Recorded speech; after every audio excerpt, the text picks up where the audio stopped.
하나님 말씀은요, 마가복음 2장 1절부터 12절까지의 말씀입니다. 마가복음 2장 1절부터 12절까지의 말씀.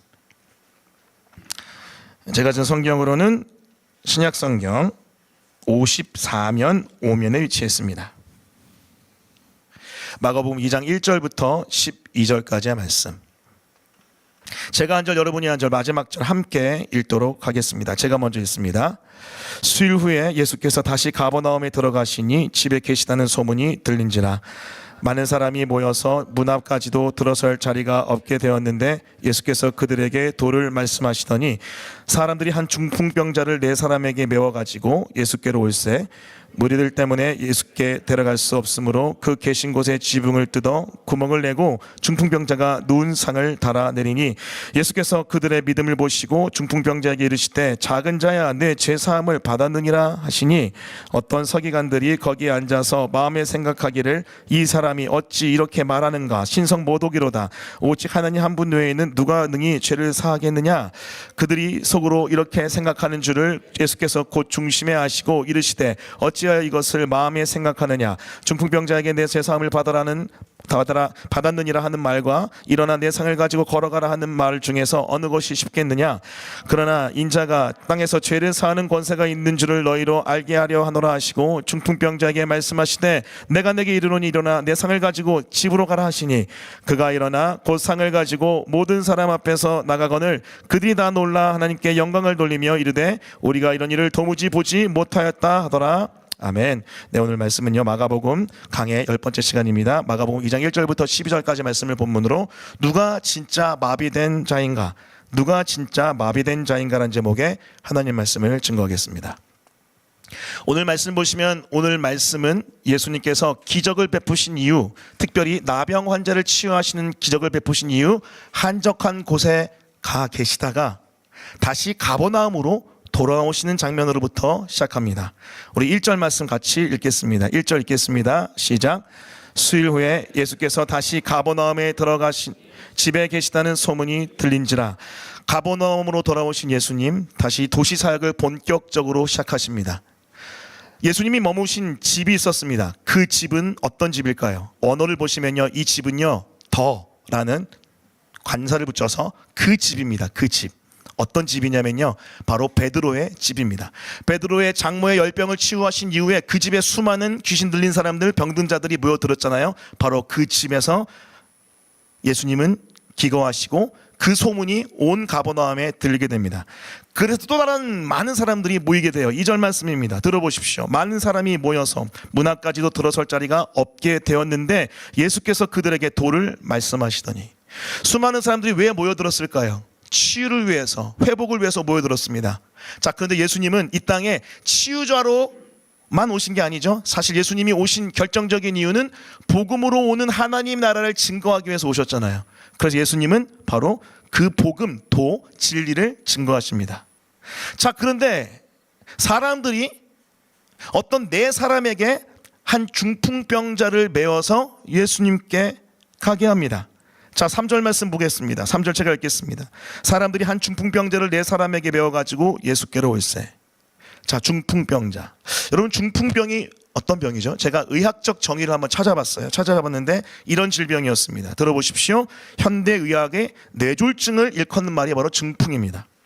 이 뇌졸중은 두 가지로 나뉘는데요. 하나는 뇌경색, 두 번째는 뇌출혈인데, 뇌경색은 뇌로 가는 혈관이 막히거나 뇌출혈은 터지면서 뇌 조직이 손상돼서 갑작스러운 마비, 이 뇌가 문제가 생겨서 몸에 마비가 오는 겁니다. 또 언어신경에 장애가 생기는 언어장애, 그리고 의식소실, 어떤 사람은 심하면 식물인간처럼 누워있는 상황. 자, 이런 것들이 나타나는 신경학적 증상이 나타나는 뇌혈관 질환이 바로 중풍이라고 합니다. 우리 주변에 이런 어려움을 겪는 분들 종종 있고요. 우리가 또 공동체 안에서 함께 또 기도하는 부모님들도 계십니다. 자, 아무튼 이런 중풍, 이 시대도 정말 무서운 질병입니다. 괴로운 질병, 어려운 질병입니다. 자, 하지만 여러분, 2000년 전 당시, 예수님 당시 때 중풍 어땠을까요? 그때는요, 치료 방법이 없었습니다. 그냥 중풍 걸리면 뇌출혈, 뇌경색 되면요, 그냥 인생이 끝나는 거예요. 특별히 여러분, 그때 당시에 유대 사회에서 이 중풍을 바라보는 시선이 이랬습니다. 제가 찾아봤는데요, 마비가 되면 어떻게 되죠? 누워있을 수밖에 없잖아요. 그래서 여러분, 누워있는 죽어서 누워있는 시체와 별다를 거 없다라고 바라보는 인식이 컸습니다. 그래서 여러분, 그때 당시에 이 중풍병 걸린 사람들은 이 치료 방법이 기적 외에는 없었기 때문에 많은 사람들이 이 사람 저주받았다, 하나님으로부터 저주받았다, 부모님의 죄나 자신의 죄로 말미암아 저주받은 인생이다라고 여겼다고 합니다. 그래서 나병처럼 부정한 것은 아니지만은 사회적으로 굉장히 멸시받고 소외받았던 사람들이 바로 이 중풍병자들입니다. 그렇기 때문에 자연스럽게 가난에 찌들 수밖에 없는 인생, 바로 이것이 중풍병자 인생입니다. 자, 그런데 오늘 본문 보시면, 오늘 본문은 한 중풍병자가 있는데 이 가버나움에 있는 사람들이 참 귀한 공동체 같아요. 이 중풍병자의 친구들에게 이 중풍병자를 메어서 예수님께 가게 합니다. 자, 오늘 본문 말씀을 제가 쭉 연구하다가 이 중풍병자는 뇌에 문제가 생겨서 온몸이 마비된 사람이잖아요. 그래서 여러분, 들것에 누워있을 수밖에 없는 사람이잖아요.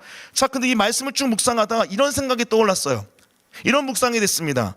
이 중풍병자는 몸이 마비되어 있지만 사실 마음이 마비되었다고 오해받거나 사실 실상 그렇게 마음이 마비된 사람들이 등장하지 않나라는 생각에 다다랐어요.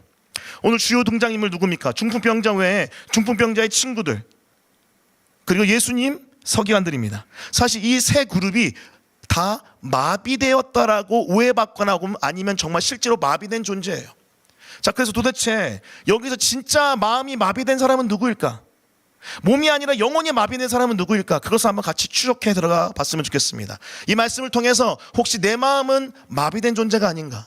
내 영혼 혹시 하나님 앞에서 마비되어 아무것도 못 느끼고 아무것도 움직일 수 없는 존재가 아닌가? 그것을 한번 깊이 묵상해 보면서 주 앞에서 그 마비로부터 깨어나는 은혜가 있기를 예수님의 이름으로 축복합니다. 자, 그렇다면 오늘 본문에 나타난 누가 진짜 마비된 자인가? 자, 첫 번째 살펴볼 사람들, 바로 중풍병자의 친구들입니다. 자, 3절부터 5절인데요. 제가 한번 읽어볼게요. 따라오십시오. 사람들이 한 중풍병자를 네 사람에게 메어가지고 예수께로 올세, 무리들 때문에 예수께 데려갈 수 없으므로 그 계신 곳에 지붕을 뜯어 구멍을 내고 중풍병자가 누운 상을 달아내리니 예수께서 그들의 믿음을 보시고 중풍병자에게 이르시되 작은 자야 내 죄사함을 받았느니라 하시니. 아까 말씀드렸던 것처럼 가버나움에 있는 공동체, 이 사람들은 참 이 중풍병자를 사랑했던 것 같습니다. 자, 왜냐하면 이 중풍병자의 친구인 이 네 사람에게 이 중풍병자를 메어가지고 예수님께 가요. 왜 갔을까요? 예수님은 치유의 기적을 일으키는 하나님의 아들 이름을 이 사람들이 인식했기 때문에 치유받기 위해서 보냅니다. 보냈는데 여러분, 사람들이 너무 많아요. 너무 많아서 이 네 사람이 특이한 한 행동을 합니다. 그것은 뭐냐면 지붕으로 올라갑니다. 올라가서 지붕을 뜯어서 구멍을 내서 예수님께 이 중풍병자를 내립니다. 자, 근데 여러분, 이 상황을 조금 더 구체적으로 상상하기 위해서 이때 시대 배경을 좀 알아야 됩니다. 자, 그때 당시 가버나움의 집 구조가 이랬다고 해요. 자, 첫 번째, 가버나움의 집은요, 평평한 지붕, 평지붕 구조입니다. 비가 적게 오는 기후 특성상 지붕이 평평해서 사람들이 모여서 그 지붕에서 휴식을 취하거나 기도하는 등 제2의 생활 공간이었대요. 여러분, 지금 우리 뭐 빌라 옥상에 보면은 옥탑방 앞에 여러분 그런 누림을 할 수 있는 공간들 있잖아요. 마치 그거 같은 거예요. 그래서 이 외부 계단으로 이 지붕에 올라갈 수 있었다고 합니다. 사다리나 계단이 설치되어 있었대요. 그 특이하게 이 건축재료, 이 지붕을 덮는 건축재료가 특이했는데 보십시오. 이 벽과 벽 사이에 대들보와 삭가리를 깔은 다음에 얹은 다음에 그 위에 촘촘하게 나뭇가지나 갈대를 막 깐대요. 그리고 흙으로 덮어요. 특이하죠, 그렇죠? 흙으로 덮어요. 그런 다음에 이 롤로 쭉 밀어서 단단하게 다지는 게 이 지붕의 구조입니다. 자, 그렇다면 한번 상상해 보세요. 자, 지금 이 네 사람이 이 한 중풍병자를 들것에 메어서, 이 들것도 사실은 매트예요, 매트. 가난한 자들이 쓰는, 서민들이 쓰는 매트입니다. 매트에 메어서 올라갑니다. 올라가서 지붕에 가서 어떻게 해요? 지붕에서 아마 손으로 그랬을 것 같은데 진흙을 파요. 진흙을 팝니다. 이 원어를 보시면 그 전에 말씀 보여주시면은 지붕을 뜯어 구멍을 내고가 뭐냐면 파다요, 파는 거. 아마 손으로 팠을 거예요. 판 다음에 나오는 나뭇가지나 갈대를 다 들어 엎어요. 구멍을 내요. 그 다음에 여러분, 구멍이 작았을까요? 사실 구멍이라고 표현돼서 그렇지 아마 굉장히 큰 공간을 만들었을 겁니다. 그 다음에 이 중풍병자를 달아내려요. 생각해 보세요. 먼지가 났을까요, 안 났을까요? 엄청났죠. 여러분, 집 천장이 여러분 구멍이 뻥 뚫려서 나뭇가지가 막 제껴지고 갈대가 제껴지고 흙이 파지고 흙도 떨어지고 난리가 났을 겁니다. 여러분이 집주인 베드로라고 생각해 보세요. 이게 지금 뭐 하는 거예요? 이게 화가 나지 않았을까요? 여러분의 집이 그렇게 됐다고 생각해 보세요. 지금 큰일 날 일이죠. 여러분 그때 당시의 문화는요, 쉐임, 수치의 문화였습니다. 우리는 사실 이 쉐임, 수치의 문화를 잘 이해할 수 있어요. 왜냐하면 유교의 체면 문화가 있기 때문에. 여러분 유대도 마찬가지였습니다. 이 유대 동양 문화의 쉐임 문화가, 수치의 문화가 그대로 있었는데, 그렇기 때문에 이 중풍병자 친구들의 행동은 사실은 이 중풍병자를 데리고 오는 것도 사실은 굉장히 공동체, 거기 있는 사람들은 꼭 이 사람을 사랑하는 사람만 있는 건 아니잖아요. 이 공동체, 이 모인 사람들 전체에게 굉장히 부담스러운 일일 수 있고, 사실 이렇게 집을 망가뜨리고 그리고 먼지가 나는 상황 속에서 예수님 앞에 이 친구를 내리는 것은 사회적으로 굉장히 수치스럽게 여겨질 수 있는 행동입니다.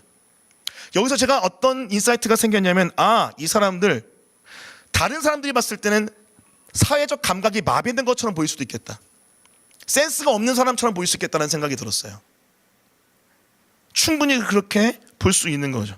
자, 하지만 이 사람들 사회적 감각이 마비된, 사실은 악한 자들인가? 아닙니다. 예수님 뭐라고 말씀하세요? 저 5절 말씀 읽어볼게요. 예수님의 평가는 이렇습니다. 큰 목소리로 읽겠습니다. 자, 시작. 예수께서 그들의 믿음을 보시고 중풍병자에게 이르시되 작은 자야 내 죄사함을 받았느니라 하시니, 예수님은 그 모습, 행동을 뭐라고 보세요? 믿음으로 보십니다. 어떻게 보면 지나친, 수치를 모르는 중풍병자를 데리고 왔다는 것만으로 수치스러울 수 있는 상황인데, 하지만 수치를 모르고 그 중풍병자 친구를 데리고 지붕으로 올라가서 흙을 파고 나뭇가지를 걷어낸 다음에 그 먼지 가득한 곳에서 중풍병자를 내리는 그들의 행동을 믿음으로 봤다고요. 믿음으로 봤어요. 무슨 믿음이었을까요? 이 분은 구원 주신데 이 중풍병 걸린 내 친구를, 이 절박한 친구를 살릴 수 있는 주님이시다. 그래서 나는 그 믿음을 가지고 행동하는 거예요. 절박한 간절함을 가지고 행동하는 믿음을 가졌던 모습이 바로 이 중풍병자의 친구들이었습니다. 여러분 기억하십시오. 중풍병자들 친구들의 행동은 수치를 못 느끼는 마비된 모습이 아니라 믿음의 행동이라고 우리 주님이 명령하셨던 것처럼, 공동체의 이 절박하게 행동하는 간절한 믿음의 모습이 이 중풍병자의 친구들의 믿음이었습니다. 사랑하는 성도 여러분, 그 믿음에 우리 주님이 어떻게 반응하십니까? 자, 5절 말씀 보십시오. 작은 자야 내 죄사함을 받았느니라 하시니, 따라해 보겠습니다. 작은 자야 내 죄사함을 받았느니라. 이 작은 자라는 여러 의미로 해석할 수 있지만, 이 본문도 이 컨텍스트, 이 사회문화적 배경 가운데 보면은요, 이 작은 자는 child라는 뜻이거든요. 공동체로 소외된 존재를 다시 받아들이는 예수님의 말씀이에요.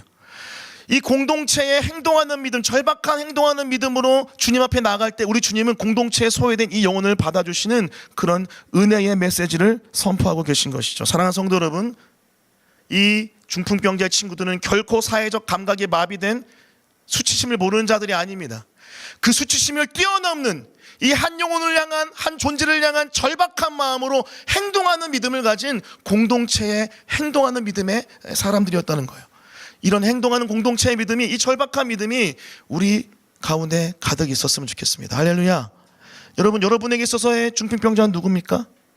혹 여러분에게 있어서 이런 내 친구와 같은 사람들이 누구입니까? 바로 행동하는 공동체의 믿음을 가진 자들이 여러분 되었으면 좋겠고, 여러분이 그런 믿음의 사람들을 가지고 있었으면 좋겠습니다. 데살로니가전서 1장 3절, 이 데살로니가 교회 공동체에 바울이 이렇게 칭찬합니다. 들어보십시오. 너의 믿음의 역사와 사랑의 수고와 우리 주 예수 그리스도에 대한 소망의 인내를 우리 하나님 아버지 앞에서 끊임없이 기억함이니.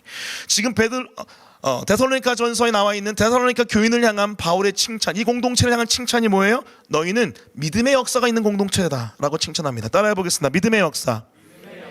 어떤 믿음입니까? 역사하는 믿음인 거예요. 믿었는데 역사가 일어나요. 대단한 믿음이죠. 자, 근데 원어를 더 자세히 살펴보면 이건요, 행동하는 믿음이라고 번역할 수도 있습니다. 믿었기 때문에 가만히 아무것도 안 한 채 하나님이 알아서 하시겠지를 넘어서, 그게 아니라 그 주님 믿는데 믿었기 때문에 움직이는 공동체가 바로 이 공동체였습니다. 여러분, 노아가 홍수 심판을 믿었죠? 믿었기 때문에 뭐 했습니까? 방주를 지었습니다. 믿었기 때문에 행동한 거예요. 마찬가지입니다. 이 공동체 믿음이 진짜 있었기 때문에, 구원주를 향한 진짜 믿음이 있었기 때문에 움직인 것입니다. 우리 교회가 바로 그렇게 행동하는 믿음의 공동체 되었으면 너무 좋겠습니다. 구체적으로 우리는 어떻게 행동하는 믿음으로 서로를 세워가며 하나님 앞에 나아갈 수 있을까요? 우리에게 주어진 한 중풍병자 같은 자를, 우리에게 주어진 4명의 친구들 같은 존재를 어떻게 품고 그렇게 살아갈 수 있을까요? 전도서 4장 12절 같이 한번 읽어보겠습니다. 같이 읽겠습니다. 자, 시작. 한 사람이면 패하겠거니와 두 사람이면 맞설 수 있나니 쉽게 끊어지지 아니하느니라. 한 사람이면 여러분 집니다. 두 사람이면 겨우 싸울 수 있지만 삼겹줄, 세겹줄은 어떻습니까? 끊어지지 않습니다. 공동체로 하나 되어 함께 나가는 것, 서로가 서로를 보살피며 함께 나가는 것, 구체적으로 어떻게 보살펴야 될까요? 자, 로마서 12장 15절 말씀을 여러분에게 드리겠습니다. 즐거워하는 자들과 함께 즐거워하고 우는 자들과 함께 울라. 우리 주님이 바울을 통하여 말씀하십니다. 주변에 있는 기쁨을 가진 자에게 함께 가서 함께 기뻐하며, 슬픔을 당한 자에게 함께 가서 함께 슬퍼하는 것, 이것이 우리에게 주어진 중풍병자를 향한 믿음의 행동 아닐까요? 전 이 말씀 준비하다가 떠올랐던 2장면이 있습니다. 첫 번째 장면은 저희 아버지가 갑작스럽게 소천했던 2023년도 3월입니다. 그때 교회를 개척한 지 3, 4개월밖에 되지 않았는데 정말 예수 순전한 교회 지체들이 마음을 다하여 저희 아버지의 장례를 같이 함께 치르는 장면을 봤습니다. 정말 같이 울고 같이 슬픔을 나눴던 그 장면 잊지 못합니다. 우리 형제들, 저희 아버지의 관을 메고 그 갔던 모습들이 저는 평생 마음에 기억될 겁니다. 두 번째 장면은 뭐냐면, 우리 권하은 자매의 어머니가 소천했을 때, 장지가 대구인데 저희 교회 교인 거의 대부분이 다 갔습니다. 저도 좀 놀랐습니다. 가서 그 슬픔을 같이 위로하고 격려하는. 그래서 하은 자매 아버지가 그랬어요. 너 그 교회 이제 못 떠나겠다. 예. 하은이도 그랬어요. 하은이도 못 떠날 것 같다고. 예. 열심히 하잖아요. 그렇게 함께 우는, 함께 또 웃는 공동체의 안아줌 아닐까요? 우리 사실 주일 2부 예배 때 찬양 인도하는 우리 성현 찬양사님의 친할아버지가 돌아가셨습니다. 금요일날 돌아가셨는데, 제가 어저께 다녀왔는데 이 목장을 통해 다 공유가 된 사실이죠. 갔다 왔는데 벌써 저와 함께 우리 전도사님 가정, 그리고 홍영 형제 가정이 와서 같이 함께, 벌써 11시에 열었는데 문을 1시 정도에 벌써 와서 같이 위로하기 시작했습니다. 오늘도 아마 끝나고 가는 줄 알아요. 이런 모습이 정말로 함께 웃고 함께 우는 공동체의 안아줌, 믿음의 행동 아닐까요? 우리가 서로 그렇게 서로를 세워주고 서로 같이 웃어주고 같이 울어주는 그런 공동체 되었으면 좋겠습니다.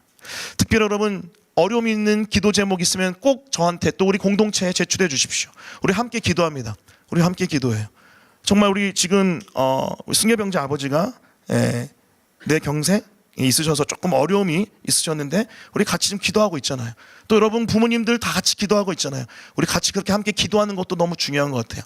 혼자 기도하면 안 돼요. 같이 기도해야 돼요. 따라해 보겠습니다. 혼자 기도하면 쉽게 포기하지만 같이 기도하면 끝까지 기도한다. 제가 여러분 지금 매일 산에 가고 있잖아요. 운동하러 가는 게 아니고요. 약간 운동하러 가는 게 기도하러 갑니다. 매일 아침 8시 반부터 한 10시 정도까지 산에 가서 기도하고 청계산 기도원 뒤에 가서 기도하고요. 토요일 날 제가 가는 데는 다른 데예요. 제가 오늘은 토요일 날 가는 걸 얘기해 드릴게요. 토요일은 어디로 가냐면은 청계산 기도원 뒤쪽 말고 왼쪽으로 좀 더 가서 정상으로 가는 길목에 어떤 한 기도팀이 기도처를 개발한 데가 있어요. 털을 다 닫아놓은 데가 있어요. 거기에 이제 리더 중에 한 형님이 저의 멘토 형님인데, 승우가 너는 특별하게 허락할 테니까 와라. 아무나 못 갑니다. 여러분 거기 오지 마세요. 딱 갔는데 한 8분 정도 기도하시는데, 청계산 혼자 가서 기도할 때는 좀 흩어져서 기도하거든요. 그래서 때로는 붙일 때가 있어요, 힘이. 근데 거기서는 그냥 2시간이 쭉 가요. 왜냐하면 토요일 저녁 6시부터 한 8시까지 기도하는데 기도의 거성들이 나타나서 함께 기도하는데 서로가 밀어주고 당겨주고 하는 거예요. 와, 그러니까요 훌렁 2시간이 가버려요. 그때 깨달았어요. 삼겹줄 혼자는 안 되고 2명은 맞설 수 있지만 삼겹줄은 승리한다, 이것이구나. 여러분 같이 기도했으면 좋겠습니다. 어려움을 놓고 같이 품고 기도하는 것, 그것이 여러분 주님 앞에서 우리에게 주어진 중풍병자를 함께 끌어안고 그 지붕을 뜯어 예수님께 내어달리는 모습 아니겠습니까? 할렐루야. 여러분 기도 제목이 있다면 목장 리더들에게 또 저에게 또 중보기도 팀에게 알려주십시오. 그럴 때 그 기도를 통하여 놀라운 일이 일어날 것입니다. 이것이 바로 마비된 자가 아니라 공동체에 행동하는 믿음을 가진 내 친구의 모습입니다. 자, 두 번째입니다. 누가 진짜 마비된 자인가? 세상에. 혹시 예수님 아니야? 제 얘기가 아니고요. 본문에 그런 뉘앙스가 있어서 이야기합니다. 자, 2장 5절부터 7절입니다. 자, 같이 한번 읽어볼게요. 우리 큰 목소리 읽겠습니다. 자, 시작. 예수께서 그들의 믿음을 보시고 중풍병자에게 이르시되 작은 자야 네 제사함을 받았느니라 하시니 어떤 서기관들이 거기에 앉아서 마음에 생각하기를 이 사람이 어찌 이렇게 말하는가? 신성 모독이로다. 오직 하나님 한 분 외에는 누가 능히 죄를 사하겠느냐? 치유함을 위해서 예수님이 찾아온 이 한 중풍병자에게 이렇게 얘기하십니다. 특이한데요. 작은 자야 내 제사함을 받았느니라. 중풍병이 나았다가 아닙니다. 깨끗함을 받았다가 아닙니다. 죄사함을 받았다라고 말씀하십니다. 원문을 보시면 이 죄사함을 받았느니라는 여러분 현재형입니다. 현재형. 이 마가가 사용하는 독특한 용법인데요. 이 사건이 지금 우리의 읽는 독자에게 현재처럼 느껴지도록 하는 방법이에요. 내 죄사함을 받았느니라. 또 원문을 보면요. 주체가 사라져 있어요. 누구로부터 죄사함을 받았는지가 생략되어 있습니다. 누구죠? 하나님으로부터 제사함 받은 거예요. 그래서 이걸 신적 수동태라고 부르는데, 근데 이것이 사실 심각한 문제입니다. 유대 사회에서 봤을 때 심각한 문제예요. 이것을 지금 예수님이 어떻게 하신 거예요? 이 한 중풍병자에게 선언하신 거예요. 선포하신 거예요. 그렇다면 뭐예요? 이 선포와 선언은 무엇이죠? 선포 선언한 사람이 하나님이란 얘기예요. 난리가 난 거예요. 그래서 구약 성경에 통달한 서기관들이 어떻게 반응합니까? 신선모독이로다라고 반응하는 거예요. 이 구약 성경에 통달한 구약의 필사자들이고 학자인 이 서기관들의 관점에서 보면, 유대적인 관점에서 보면은 예수님의 제사함의 발언은요, 자신을 하나님으로 주장하는 신선 모독에 해당하는 거예요. 그 여러분, 이 사람들의 관점에서 보면 뭐예요? 예수님은 영적으로 마비가 된, 말도 안 되는 이야기를 하는 존재처럼 보이는 거죠. 이렇게 이 사람들은 오해합니다. 하지만 우리 주님 어떤 분입니까? 자, 우리 주님의 선언 선포를 보십시오. 10절 말씀 같이 한번 읽어보겠습니다. 같이 읽겠습니다. 10절입니다. 시작. 그러나 인자가 땅에서 죄를 사하는 권세가 있는 줄 너희로 알게 하려 중풍병자에게 말씀하시되. 자, 여러분 말씀 보시면 우리 주님이 이렇게 선언하십니다. 우리 주님은 자신을 인자라고 표현하죠. 따라해 보겠습니다. 인자. 인자는 사람의 아들, 사람인 아들 자자거든요. 이 사람의 아들은 그냥 예수님이 사람의 아들이다, 마리아의 아들이다, 그런 말 아닙니다. 이때 인자는 다니엘서를 배경으로 하고 있어요. 구약을 잘 알았던 이 서기관들은 이 단어의 뜻을 알아들었을 겁니다. 다니엘서에 나와 있는 인자는 메시아를 뜻해요. 구원주를 뜻합니다. 예수님이 이것을 가져왔다는 것은 나 메시아야 라는 말입니다. 인자, 나 메시아는 땅에서 죄 사하는 권세가 있다는 걸 너에게 알려주겠다라고 예수님이 단호하게 선언하시면서 자신을 메시아로 계시하십니다. 여러분 기억하십시오. 예수님은 메시아로서, 구원주로서 죄사함의 권세가 있으십니다. 할렐루야. 그러니 죄사함의 선언 선포할 수 있죠. 예수님은 결코 영적으로 마비된 존재가 아니라 정반대로 예수님은 영적으로 충만한 하나님의 아들로서, 메시아로서 죄사함을 하실 수 있는 능력의 주님이십니다. 에베소서 1장 7절 이렇게 이야기합니다. 들어보십시오. 우리는 그리스도 안에서 그의 은혜의 풍성함을 따라 그의 피로 말미암아 속량 곧 죄사함을 받았느니라. 따라해 보겠습니다. 그의 피로 말미암아 속량 곧 죄사함을 받았느니라.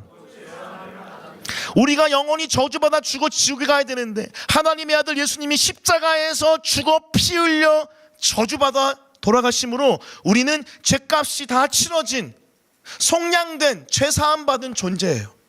그것이 바로 구원주 되신, 메시아 되신 예수님의 구원 사역 아닌가요? 그것을 믿는 모든 사람에게는요, 이런 사죄의 은총, 용납의 은총, 죄사함의 은총이 있는 거예요. 이것이 얼마나 귀한지요, 얼마나 소중한지요. 왜 그렇습니까? 우리 이 땅에서 겪는 모든 죽음은 바로 죄의 결과입니다. 그리고 고통은 이 죽음의 증상인데, 그렇기 때문에 이 죽음과 이 죽음의 증상인 고통의 뿌리를 찾아가면 죄가 있어요. 죄. 그래서 죄 문제가 해결되면요, 우리 죽음의 문제가 해결되고, 죄 문제가 해결되면 고통의 문제가 해결되는 거예요. 사실 여러분, 이 한 중풍병자는 아마도 어떤 죄 때문에 이런 어려움을 겪는 것 같습니다. 정확히는 알 수 없으나 물론 여러분 모든 병이 그런 건 아니에요. 병 중에 어떤 것은 하나님의 영광을 위한 병이 있고요, 어떤 병은 하나님의 연단의 차원에서 주신 병이 있습니다. 하지만 적지 않은 경우 이러한 죄 때문에 겪는 병 있을 수 있죠. 자, 그런데 여러분, 이 죄 문제가 해결됐을 때 어떤 일이 일어나요? 이 고통과 죽음의 문제에서부터 해방이 되는 거예요. 자, 그렇기에 그 구원주 되신 예수님이 여러분 죄의 문제를 해결해 주셨다는 이 죄사함의 소식, 얼마나 기쁜 소식입니까? 여러분, 그 죄사함의 소식을 다 믿고 거듭나 해결된 존재인 줄 믿습니다. 할렐루야. 여러분, 그런 존재예요. 자, 그런데 그런 존재도 몸에 죄가 남아있기 때문에 죄를 지어요, 안 지어요? 죄 지어요. 그런데 여전히 보혈은 우리 가운데 흐르고 있습니다. 여러분, 요한일서 1장 9절 말씀 큰 목소리로 한번 읽어보겠습니다. 읽겠습니다. 자, 시작. 만일 우리가 우리 죄를 자백하면 그는 미쁘시고 의로우사 우리 죄를 사하시며 우리를 모든 불의에서 깨끗하게 하실 것이요. 뭐라고 고백합니까? 우리가 우리 죄를 자백하여 하나님 앞에 나아간다면 예수 그리스도의 보혈로 그 죄가 씻어내려지고 깨끗하게 된다는 것이 요한일서의 메시지 아닙니까? 2000년에 흘렸던 그 예수님의 보혈은 우리를 영원히 구원하였고, 또 지금 우리가 짓는 죄로부터도 우리가 회개할 때마다 영적으로 흘러들어와 우리를 깨끗게 하는 생명의 피인 줄 믿습니다. 어떤 죄도 좋아요. 과거에 지었던 어떤 죄들, 지금 여러분이 고민하고 있는 어떤 죄도 좋습니다. 주님 앞에 고백하며 보혈을 선포할 때마다, 보혈을 구할 때마다 그 피 흘려주심으로 우리 죄가 사해지고 우리는 다시 한번 새롭게 시작되게 된 줄 믿습니다. 마틴 로이드 존슨 목사님이라는 20세기 최고의 강해 설교가 이렇게 하나님의 은혜, 죄사함에 대해서 설교했습니다. 하나님의 은혜의 복음을, 죄사함의 복음을 제대로 설교한다면 이러한 반응이 있어야 된대요. 이런 착각의 반응. 내가 오늘 사람을 죽여도 나는 죄사함의 은총 가운데 하나님 앞에 다시 설 수 있는 건가? 라는 착각이 일어나야 된대요. 왜 그렇죠? 우리의 구원은 우리의 어떠함에 있는 것이 아니라 예수님의 용납과 용서 가운데 있기 때문에 우리의 어떠함이 중요하지 않다는 거예요. 물론 여러분 또 오해하지 마십시오. 죄 마음껏 지어라, 막 죽여, 절대 안 됩니다. 그 얘기가 아니죠. 그만큼 모든 죄를 사하시는 예수님의 권세가 더 강력하다는 거예요. 할렐루야. 물론 그 권세를 믿는 자가 그런 죄를 다시 짓지는 않겠죠. 하지만 혹 악한 죄를 지었을지라도 예수님은 계속 용서하시는 은혜를 베푸시는 주님이기에 우리는 그 주님의 은혜의 보좌 앞에 담대히 나아갈 수 있어야 됩니다. 제가 여러분 산에 가서 기도할 때 기도의 한 반은 회개 기도라 그랬잖아요. 근데 여러분 왜 이렇게 계속 회개 기도만 할까요? 요즘도 그래요. 한 1시간 반, 2시간 기도하는데 1시간이, 그래요, 토요일 날도 1시간 동안 주님 이 죄인을 용서하소서, 나를 못 받고 예수를 선택하는, 나는 죽고 예수로 살고, 기도 1시간 동안 또 했어요. 근데 내려왔는데 또 방금 전에 못 박았던, 그렇게 여러분 기도 소리 들으면요, 와, 저분 진짜 이제 승리했나 보다, 아마 그럴 거예요. 그만큼 간절히 기도하거든요. 근데 내려오면서 또 동일한 연약한 거, 부족함에 쌓여있는 저를 봅니다. 오늘 아침에 아내와도 나눴어요. 여보, 그렇게 기도하는데 참 내 마음이, 내 생각이 주 앞에 바로 서지 않는다. 이런 반복된 연약함과 부족한 죄를 뭐라고 부르냐면요, 고범죄라고 불러요. 따라해보세요. 고범죄. 알지만 계속해서 반복되는 죄. 하지만 실망하지 마십시오. 하지만 여러분 낙심하지 마십시오. 왜 그렇습니까? 예수 그리스도의 죄사함의 권세는 그 고범죄의 연약함보다 압도적으로 뛰어납니다. 언제든지 주 앞에 나와 다시 회개하면 돼요. 다시 회개하면 돼요.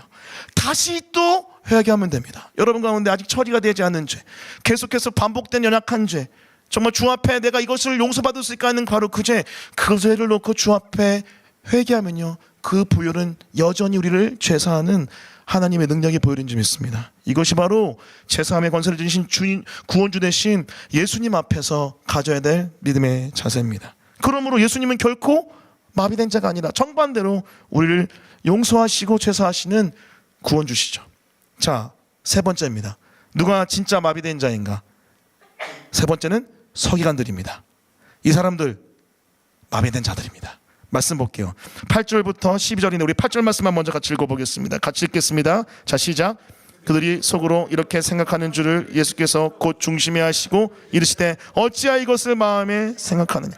아무 말도 안 하고 있지만 우리 주님 하나님의 아들로서 또 성령에 가득한 자로서 그 중심을 통찰해내십니다. 마음을 통찰해내서요, 아, 신성모독한다고 나를 오해하고 있구나. 그런데 주님이 9절에 이렇게 말씀하십니다. 중풍병자에게 내 죄사함을 받았느니라 하는 말과 일어나 내 상을 가지고 걸어가는 말 중에 어느 것이 쉽겠느냐. 여러분 생각해 보세요. 너 죄사함 받아라 라는 말과 그때 당시 기적 외에는 치유 방법이 없는 중풍병자에게 너 일어나 내 상을 가지고 일어나 걸으라 하는 말, 둘 중에 어떤 게 더 쉬울까요? 신학적으로는 죄사함을 받아라가 더 어려워 보일 수 있습니다. 하지만 현상학적으로 눈으로 봤을 때 죄사함을 받으라 말로 한 것 뭐 별로 어렵지 않죠? 하지만 일어나 걸으라 이게 진짜 어렵잖아요. 그래서 사실 여러분 정확히 말하면, 더 엄밀히 말하면 신학적으로도 이것을 행할 수 있는 분은 메시아일 거기 때문에 이건 말이 안 되는 거예요. 근데 우리 주님이 그것을 행하시며 이 마비된 서기관들의 마음을 뒤집어 놓습니다. 10절 말씀부터 12절 같이 읽겠습니다. 다 같이 읽습니다. 시작. 그러나 인자가 땅에서 죄를 사하는 권세가 있는 줄을 너희로 알게 하려 하노라 하시고 중풍병자에게 말씀하시되 내가 내게 이르노니 일어나 내 상을 가지고 집으로 가라 하시니 그가 일어나 곧 상을 가지고 모든 사람 앞에서 나가거늘 그들이 다 놀라 하나님께 영광을 돌리며 이르되 우리가 이런 일을 도무지 보지 못하였다 하더라. 아멘. 우리 주님은 죄사함의 권세가 있는 구원주심을 이 서기관들에게 온전히 알려주시기 위해서, 마음이 마비돼 버린 이 영혼들에게 제대로 알려주시기 위해서, 사실 몸이 마비된 중풍병자보다 더 심각한 것은 마음이 마비된 이 서기관들이거든요. 그들의 마음을 살리기 위해서 이 사건을 그들 눈앞에 보여주십니다. 여러분, 이들이 왜 이렇게 마음이 마비됐을까요? 그들은 구약 성경의 대가들입니다. 필사자이자 학자들입니다. 하지만 인자를 몰라요. 구약 성경을 아는데 인자가 누군지 몰라요. 눈앞에 와 있는데도 몰라요. 메시아 구원주가 아닌데도 모릅니다. 오히려 신성모독한 자로 정죄하고 있어요. 이 사람들이 정말 마비된 자들이죠. 왜 이렇게 마비됐을까요? 그 답이 고린도전서 8장에 등장합니다. 여러분 앞으로 큐티에 이번 주 큐티 돌아온 큐티 내용인데요. 우리 고린도전서 8장 1절 후반부로부터 2절까지 같이 한번 읽겠습니다. 같이 읽겠습니다. 자, 시작.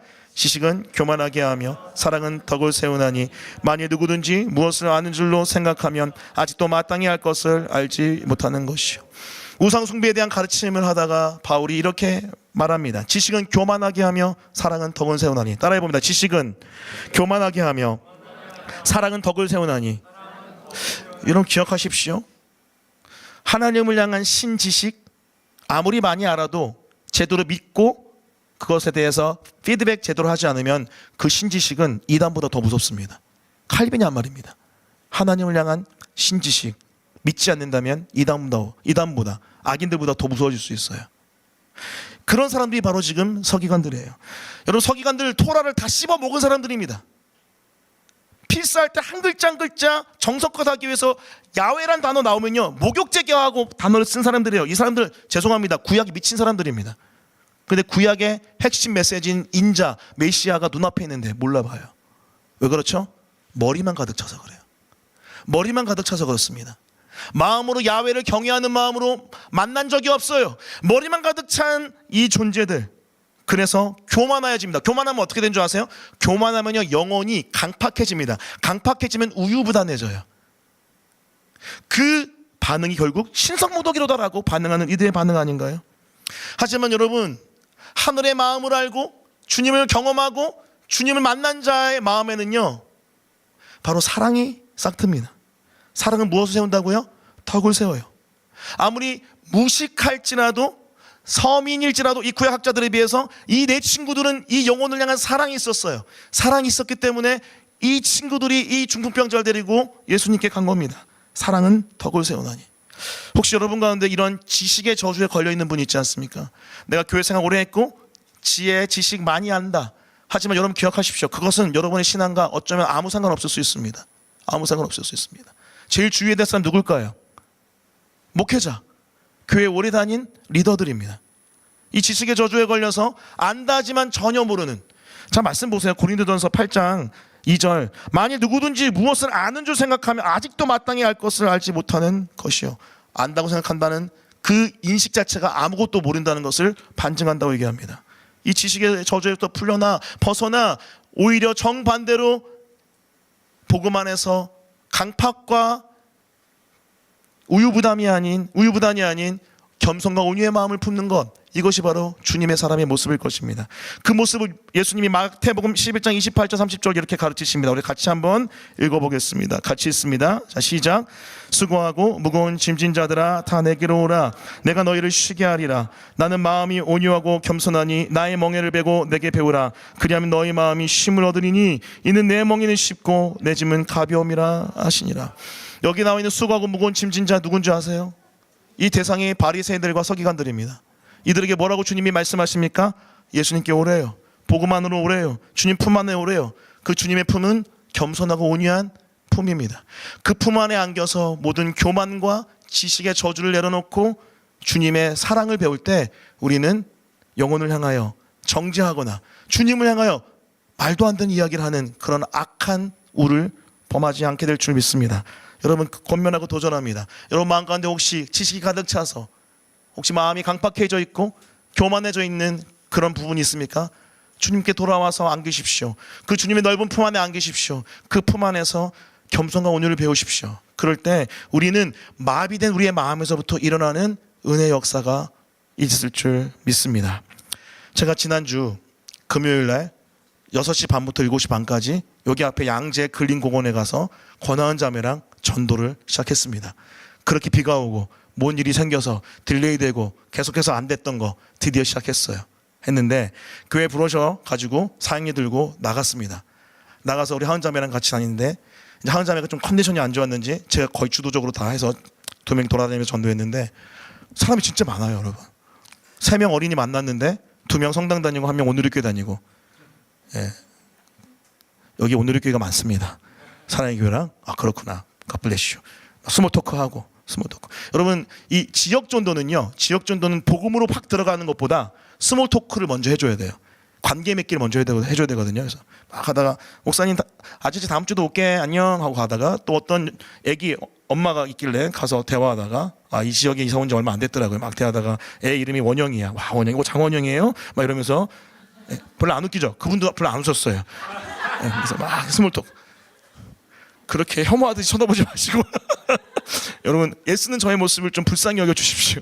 막 독하다가 그리고 어떤 아주머니한테 막 드리고 아저씨한테 드리고 막 하다가 저기 나무 벤치에 어떤 어머니가 앉아 계셔요.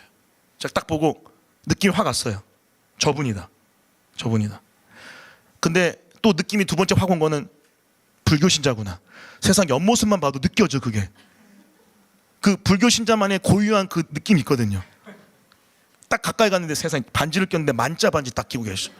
딱 약간 그 보살처럼 딱 계시더라고요. 그래서 근데 보통 그러면 움찔해야 되잖아요. 근데 웬걸 대화를 해보고 싶은 거예요. 그래서 말을 붙였어요. 어머니, 저 지역에 있는 교회 목사입니다. 근데 어머니, 여기 앉아 계신데 왜 앉아 계시냐고 하면서 막 말하다가 교회 다닌 적 있으시냐고. 있다고. 근데 지금 보니까 신앙, 그 종교생활 뭐 하시냐고 물어보니까 불교를 믿으신대, 불교. 그러세요. 불교 믿으시는구나. 불교를 정말 열심히 믿으시더라고요. 그 구룡산 뒤편에 염곡동이라는 데가 있거든요. 그 염곡동에 있는 구룡사절이라는 게 있어요. 구룡사절. 여기 있는 구룡사 말고 거기 구룡사절이 있대요. 거기서 수십 년 동안 거기를 열심히 봉양하고 섬기다가 지금은 양평에 있는 무슨 절을 간대요. 그래서 대단하시더라고. 한 50년 넘게 그렇게 불교에 정말 열심히 다 하시더라고요. 근데 딱 보니까 몸이 좀 안 좋아 보이세요. 얼굴도 창백하고. 어디 안 좋으시냐고. 여러분 목사가 참 힘들죠, 그렇죠? 이런 스몰 토크도 잘해야 돼요. 막 어디 안 좋으시니까 담낭을 떼냈대요. 담낭 떼내면서 다 떼냈대. 쓸개랑 뭐 일곱 개를 떼냈대요. 그래서 좋다. 이거는 기도 제목이다. 그래서 어머니 제가 기도해 드릴게요. 딱 이제 그거 가지고 이제 기도해 드렸죠. 근데 대화하다가 약간 교회 용어를 좀 잘 아시는 것 같아요. 그래서 이상하다. 교회를 이렇게 잘 아시지? 물어보니까 20살까지 교회 다녔대요. 염곡 제일교회. 어머니 어떻게 염곡 제일교회 다니셨네? 근데 어떻게 하다가 이렇게 불교로 가신 거예요? 근데 그 어머니 말이 기가 막혀요.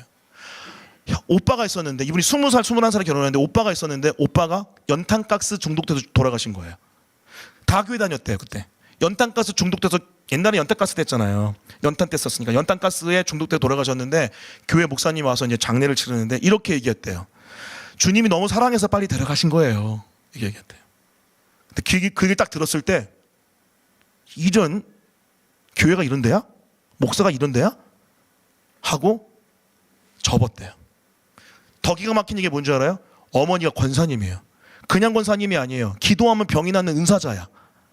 이런 기도하면 병이 나는 은사자의 자녀가 하나님이 너무 사랑해서 빨리 데려간 거라는 그 한마디 이야기를 듣고 마음이 완전히 무너져 버린 거예요. 물론 그 전에 예수님 안 믿었던 것 같아요. 교회를 떠난 거예요. 떠나고 50년 넘게 지금 절을 다니고 있는 거예요. 제가 뭐라고 얘기했냐면요. 어머니, 저희 어머니랑 같은 나이시거든요. 어머니, 저희가 잘못했습니다. 목사들이 잘못했네. 그 목사 그렇게 얘기하면 안 되는데 제가 잘못했습니다. 그걸 한 10번인가 얘기했어. 10번. 저희가 잘못했어. 아니 목사님 왜 잘못했어? 다 동종업계 사람이어서 제가 대신 사과하는 거예요. 그러니까 웃으시더라고요. 그래서 제가 잘못한 거예요. 저희가 잘못한 거예요. 막 진심으로 얘기하니까 이분이 나중에 제 허벅지를 이렇게 딱 손을 대시더니 고마워요. 다 그러더라고요. 내가 그 마음 받을게. 그런데 교회는 나오라 하지 마. 내가 뭐라 그러냐? 알아요. 걱정하지 마세요. 그렇게 얘기했어요. 근데 제가 이걸 경험하면서 매주 가시면 계실 것 같아요. 제가 다음 주 또 봐요 하고 이제 갔는데 이게 바로 지식의 저주가 아닐까? 우리가 너무 하나님에 대한 지식 때문에 사람들의 마음을 아프게 한 건 아닐까? 틀린 말 아니죠. 그렇게 빨리 천국 간 이유는 하나님 정말 사랑하셔서 빨리 간 걸 수도 있어요.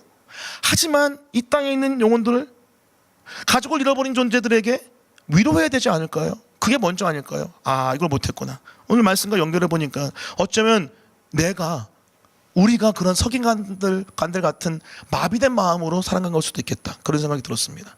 사랑하는 성도 여러분, 이게 바로 무서운 지식의 교만, 우리 마음에 있는 주님을 알아보지 못하고 영혼을 알아보지 못하게 하는 강팍한 마음일 수 있어요. 혹시 여러분 마음 가운데 이런 마비된 마음 있지 않습니까? 강팍한 마음 있지 않습니까? 자, 괜찮습니다. 우리 주님이 이 중풍병자를 일으키면서 서기관들에게 뭐라고 말씀하시는 거예요? 행간의 의미를 읽어보세요. 행간의 의미 뭐냐면 너희의 마음이 이렇게 마비되었는데 일어나 걸으라라고 말씀하시는 거 아니에요? 그 구원주께서 이렇게 초청하는 거 아닐까요? 그 초청 앞에 우리도 반응했으면 좋겠습니다. 할렐루야. 여러분 마음 안에 있는 강팍한 마음, 마비된 마음이 있다면 용서하시는 그 주님의 은혜 앞에 나와 회개하시며 주님의 부드럽고 겸손하고 온유한 마음 구하십시오. 그때 우리 마음이 변화되어 그 예수 그리스도의 또 그 내 친구의 마음으로 변화될 줄 믿습니다. 그런 은혜가 있기를 예수 그리스도의 이름으로 축원합니다. 아멘. 자, 오늘 말씀, 누가 마비된 자인가? 결국 서기관들이 마비된 자였습니다. 구원주 되신 예수님 앞에 나와 행동하는 믿음으로 하나님 앞에 서 나가는 여러분 되었으면 좋겠습니다. 우리 말씀 기억하면서 같이 함께 찬양했으면 좋겠는데요. 마음이 상한 자를 고치시는 주님, 우리의 강팍한 마음, 무너진 마음, 상한 마음을 주님 오셔서 겸손하고 온유하고 부드러운 마음으로 치료해 주십시오. 우리 같이 함께 찬양하며 나가겠습니다. 마음이 상한 자를 고치시는 주님, 마음이 상한 자를 고치시는 주님, 하늘의 아버지 날 주관하소서. 주의 길로 인도하사 자유케 하소서. 새 일을 행하사 분케 하소서. 다시 한번 마음이 상한 자를 고치시는 주님, 마음이 상한 자를 고치시는 주님, 하늘의 아버지 날 주관하소서. 주의 길로 인도하사 자유케 하. 새 일을 행하사, 아멘. 새 일을 행하사 분케 하소서. 은혜 줄이고 목이 마르니 성령의 기름 부소서. 은혜 줄이고 목이 마르니 내 잔을 채워 주소서. 우리 2절 고백합니다. 성령으로 주님 채워주십시오. 성령으로 채우사 주 보게 하소서. 주의 임재 속에 은혜 알게 하. 주님의 뜻대로 살아가기 원합니다. 주 뜻대로 살아가리. 세상 끝나 우리의 마음을 변화시켜 주십시오. 나를 비추시고 새날 열어주시고 우리 선포합니다. 의에 줄이고 의에 줄이고 목이 마르니 성령의 길을 부소서. 의에 줄이고 목이 마르니 의에 줄이고 목이 마르니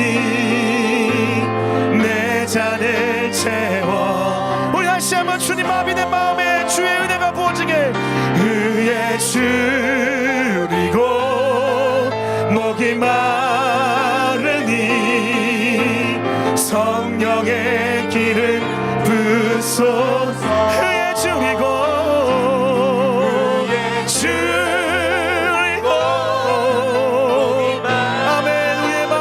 시켜주십시오. 우리 마지막으로 주님 우리의 마음에 주님의 은혜가 부어지게 역사하소서.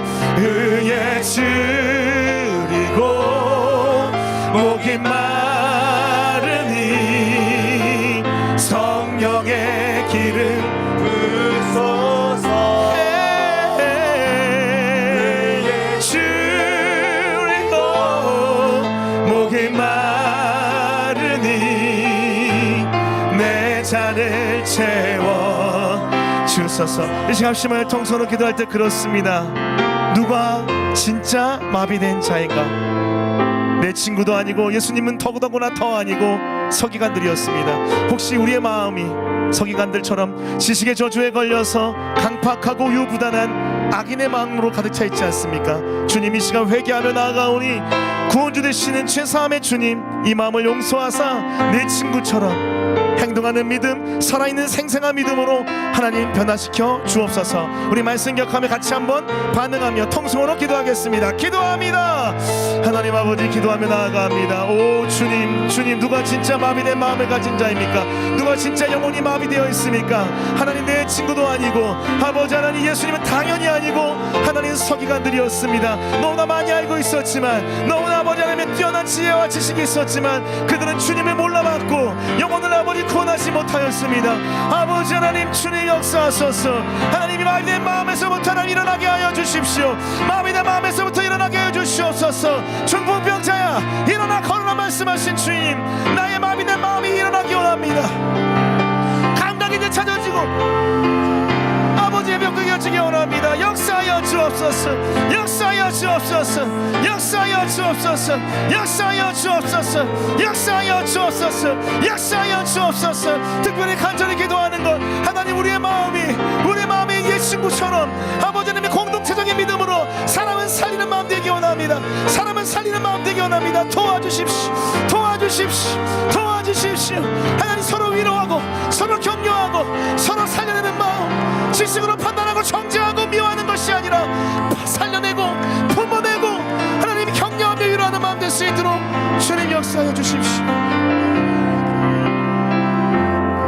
하나님 지식은 쉽게 교만하여 판단하고 정죄하여 잘라내지만 사랑은 덕을 세우며 영혼을 끝까지 끌어안고 그 영혼이 살아날 때까지 주 앞에 엎드리는 믿음에 행동하는 줄 믿습니다.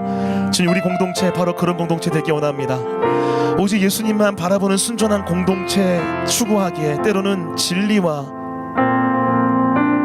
순전함 가운데 몰입하다 보면 사랑을 잃을 때가 있습니다. 사랑을 놓칠 때가 있습니다. 주님, 하지만 진짜 진리와 진짜 순전함은 사랑 안에서 덕을 세우는, 그리고 죽어가는 한 영혼을 향하여 품고 기다리고 그들을 살려내는 믿음의 행동을 하는 자들인 줄 믿습니다. 지금 도와주셔서 우리 공동체가 바로 그렇게 우리에게 주어진 한 중풍병자를 믿음의 행동으로 살려내고 함께 울고 함께 웃는 그런 공동체 될 수 있도록 역사하여 주옵소서. 그렇게 하실 줄을 기대하며 예수님의 이름으로 기도합니다. 아멘. 지금 우리 구주 예수 그리스도의 은혜와 하늘아버지의 사랑과 성령의 함께 하시는 역사가 이 자리에 나와 주 앞에 강팍함이 아닌 겸손과 온유를 구하며 행동하는 믿음을 구한 모든 영혼들 머리 위에 지구대 영혼까지 함께 있을지어다. 아멘.